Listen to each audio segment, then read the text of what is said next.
I'm Dominick DellaSala, forest ecologist. Let's answer your questions from the internet. This is Forest Support.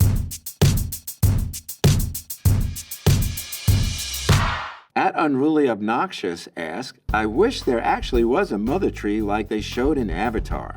I watched that movie too, and I was fascinated by it. The mother tree was the central tree that connected everything in ecosystems in very vivid colors. And I had a similar experience when I was in the Borneo rainforest. The fungi were all lit up in bioluminescent colors. You didn't need a flashlight to walk through that rainforest at night because it was so colorful. And those trees are very unique to the Borneo rainforest. When they are cut down, they don't come back, because they have very specific pollinator relationships.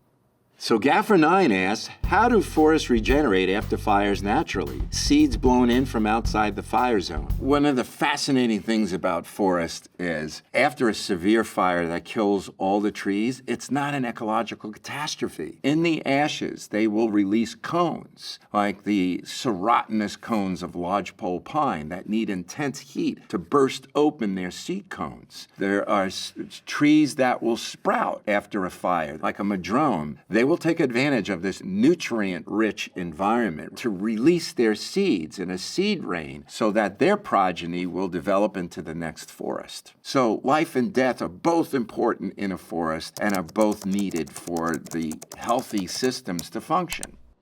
Leope asks, what did ancient forests look like? If we go back in time to the period of the dinosaurs, trees were a lot different. They were gymnosperms. They weren't angiosperms, so the flowering plants had not really developed at that time. The monkey puzzle tree is a good example of that. It has all kinds of needles on it. The story is that a monkey looked at the tree and was puzzled by how it was going to climb that tree with all those needles on it. At Perfect Day to Play, how do trees access the internet on a camping trip? They log into the Wood Wide Web. Well, there is some reality to that, even though it's a funny, corny joke. Trees are connected through their mycorrhizae networks. These are fungi that attach themselves to the roots of plants and allow them to communicate through chemical interactions. There's been some really interesting work done by scientist Susan Simmerad, where she actually described connections on the root systems of plants that allowed them to communicate chemically to one another. And the closer the relationships between mother and progeny, the more connected the underground network was in that fungal system. So trees have a lot of different ways to communicate. When there is an infestation coming, they will release pitch that will trap insects that are landing on the surface of the tree trunk, and that will be a signal to other trees in the forest that they're under attack so that they can prepare their defenses. Richard Bisk asks, why do we have so many forest fires in California? It seems like we have a lot there. Fires have been burning in California for millennia. If you're living in Southern California, chances are you're experiencing fires during high winds, the Santa Ana winds. That will propagate fires through chaparral, shrubby, grassland areas. In other areas of the state, you're going to get fires in forest that, by and large, are very beneficial to these ecosystems. They need fires to rejuvenate themselves and to allow their seeds to develop into larger trees and forest vegetation over time. There are unfortunate consequences when fires spill over into communities, and there are ways that we can prepare for that. The way to do that is to make sure that your roof is a composite or metal that's not going to burn. Make sure that your open vents for ventilation have proper screens on them. Make sure that you're clearing a defensible space around the home itself out to 50 to 100 feet so that your flames will not carry from the wild areas onto the roof and get into the vents. Zen Trier asks, my tree exploded, what is going on? There is a tree that sort of explodes. It's called the sandbox tree, and its leaves and its spine are toxic to humans. And when it releases its seeds, those seeds can be projected at high velocities and cause a lot of damage to people and animals. Twitmo Pro says, what the do you know about forest management? Trump is exactly right about cleaning up debris and fallen trees from the forest floor. It's really very simple. Well, no, it's not simple, and Trump is not right in cleaning up the forest floor. This is not just going out there with some rake of the forest floor to get the leaves off the ground. What Trump is doing is clear-cut logging that actually will make fire more prevalent in those forests. There's about 760 million acres of forest in the United States, most of which are under private ownership. There's about 190 million plus acres of the National Forest System. They are not all protected like national parks. Most of them are open for a whole variety of uses, including logging. When you log a forest, a lot of that logging slash, the twigs, the leaves are left on the ground. Some of it's treated, but a lot of it's left on the ground, and that provides the kindling for these fast-moving fires. So the Trump executive logging orders, which is directing the federal agencies to do more logging, is actually going to make them more prone to forest fires by taking out the big old trees that are the most fire-resistant parts of the forest and leaving a lot of flammable logging slash behind. Eric Hoven asked, what do tree rings really prove? Well, tree rings are a living record of the tree's growth patterns. So this tree is about 30 years old when I count up all the rings. The tighter the rings are on this, it means that the conditions for growth during that year weren't as good. It might have been a drought. The wider the rings means that the tree was doing better. The conditions were more favorable, and the living part is the outermost section that has the xylem and the phloem, which is the tree's circulatory system that is passing nutrients to different parts of the tree and water. The other thing we can note from this is the bark of the tree. So the bigger the tree, the more bark it will lay down, the more insulated it is from most forest fires. If there was a forest fire, there will be scars that have been laid down across the rings so that you can actually determine what year the fire was occurring in that affected this tree. So Punter Review asked, is Smokey the Bear full of 9 out of 10 wildfires are caused by humans. Hashtag smoke this. When you add up all the fires across the nation, roughly 9 out of 10 have a human cause to them. And it's associated with high road densities, population centers that have access to wild areas that can cause a fire accidentally. Let me address the second part of this question. Smokey Bear would appear in posters and logos, and his motto was, only you can prevent forest fires. And it was really targeting campfires, but then it got blown out of proportion and became the symbol for the Forest Service policy to put out every fire start by 10 a.m. the next day, which is destructive and catastrophic to ecosystems that need fire to balance out their growth and rejuvenation and aging processes. Harry Awareness asks, how much of a dent in climate change will Mr. Beast's 20 million trees project make? Planting trees is a good idea in the right places, but it is not going to make as big of a dent in the climate crisis as protecting our existing forest, especially the old-growth forest. So an old-growth forest is a biological cathedral. The tall, wide, big trees in those forests are really important habitat, and they also represent the accumulation of atmospheric carbon that you see in their trunks. There's no replacing those trees by planting the little seedlings that will take hundreds of years to start accumulating that carbon.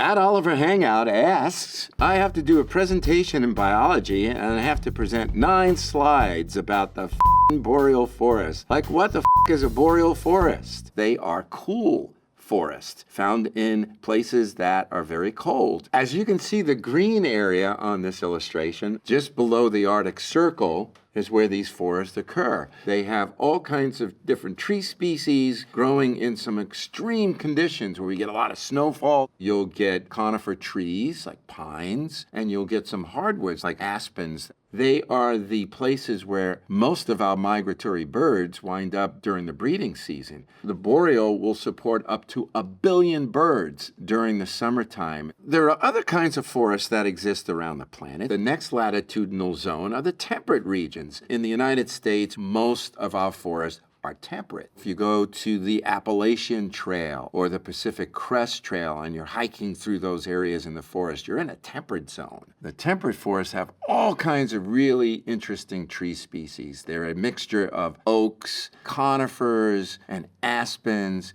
It's really quite biodiverse. And there's a subportion of the world's temperate forests that are actually temperate rainforests. An example would be the Olympic Peninsula in Washington or the Tongass rainforest in Alaska. The trees are enormous. They grow to over 200 feet tall. They are as wide as this table. Those rainforests are absorbing so much carbon and giving so much habitat to the salmon that will use those rainforests. They'll come up the streams and spawn, and then their carcasses will be eaten by eagles. The eagles will poop out their remains, and that will be fertilizer for the rainforest trees. Now, if we get further south into the southern hemisphere, now we're talking tropical rainforests, which have all kinds of unique tropical species in a very wet and hot environment. If we go over to Europe, where there are only small fragments of rainforest, like in the UK, the trees are much shorter. They only grow to maybe 30 feet tall instead of 300 feet tall, but they're still rainforests because they're blanketed by rainy conditions. They're just different in terms of the height of trees and the type of tree species there. Here's a question from Cora. Is it true that there is a forest that is a single living organism? Arguably, forests are interconnected superorganisms. If you look at an aspen forest, it could have originated from a single aspen tree that would send out its below ground runners, its suckers, that would then come up through the soil and be an entire group of trees from the single organism. Spontaneously Peaked asks, how do forests return so quickly to the northeastern United States, which had been almost completely deforested? The northeastern forests were almost completely deforested over 100 years ago, and that led to almost the entire elimination of old-growth, virgin, ancient forests. However, there's been a century or so of no logging activity in some of those forests that are now maturing and returning to older characteristics. So most of the forests that you get in the Adirondacks or the Appalachia region had been logged over a century ago. So they're really secondary forests. And that's the beauty of forests. If we allow them to recover, if we don't log them the second time through, they will develop those attributes that make them uniquely old. Private Tumbleweed asks, is it bull that there are more trees on the planet right now than there has ever been in all of history? Well, yeah, it is bull. We've been deforesting the planet for thousands of years. The scale of that deforestation has increased, and so currently we're down to about a third of what the forests were on the planet before all of this widespread deforestation had taken place. And of that group, only about 28% are considered primary forests. Those are forests that have never been logged. So that's why you can't just say we're planting trees and just counting that there are more trees we planted now than ever in history. It's because the quality is really important. You can't plant an old-growth forest. It takes centuries for those forests to develop. Matthew E. Gunter asks, do rainforests create rain, or does rain create rainforests? It's actually both. Trees are remarkable because they take in rain and use it, and then they go through evapotranspiration, where water evaporates, returns to the atmosphere, and becomes the water cycle again. So the two are connected. And so when rainforests are cut down, they can actually change the regional climate. So when that rainforest is removed, we see more droughts. Hayes55 asked, are they still burning the Amazon rainforest down? So this is a pretty general map of the Amazon rainforest. You can see in green color areas that are still intact, they haven't been logged. And then you see these other areas in orange that represent deforestation that has occurred. Rainforests are being cut down, burned, and cattle are then grazed over the area, and that then triggers these droughts that we're now seeing in the Amazon basin, because we don't have the return of water to the hydrosphere and the atmosphere. So if that keeps happening, the Amazon will eventually flip into a drought-stricken savanna and lose all the rainforest benefits. That could happen within the next couple of decades, depending on the speed at which climate change progresses across the planet. At James Russ 42, without cheating, in what country is the oldest forest in the world? Approximately 180 million years old. Well, I think of the Danum Valley, which has trees that are hundreds of millions of years old. The trees are called diptocarps. They can be over 300 feet tall. They're also the home of the orangutan, which is an endangered animal that will raise its family in the upper canopies of these rainforests. WYA 42 Wallaby Way asks, trees suck in CO2, right? So where does it go? Do they just hold their breath? Through the miracle of photosynthesis, they will absorb carbon dioxide. When it's absorbed by the tree, it makes its food. And like us, when we have too much food, we store it. A tree that is 300 years old, like a Sitka spruce in Alaska's rainforest, has been out there absorbing carbon for centuries. That carbon has been stored in its trunk and in its roots, and it's really important for cooling down the planet during the current climate crisis. At Macabre Salmon, I've always wondered, why do pine forests smell of air freshener? Actually, air freshener smells like pine forest. So trees will produce a terpene when they're under stress. It's a chemical that you smell in the forest when it's at a certain level. The really interesting thing about this is that there are certain beetles that can detect those terpenes, and they will continue the process, accelerate it towards the tree's death, which is not a bad thing in the forest, because as that tree dies, it's creating habitat for all this wildlife. And as it dies and falls over, it is being recycled into the nutrients in the soil.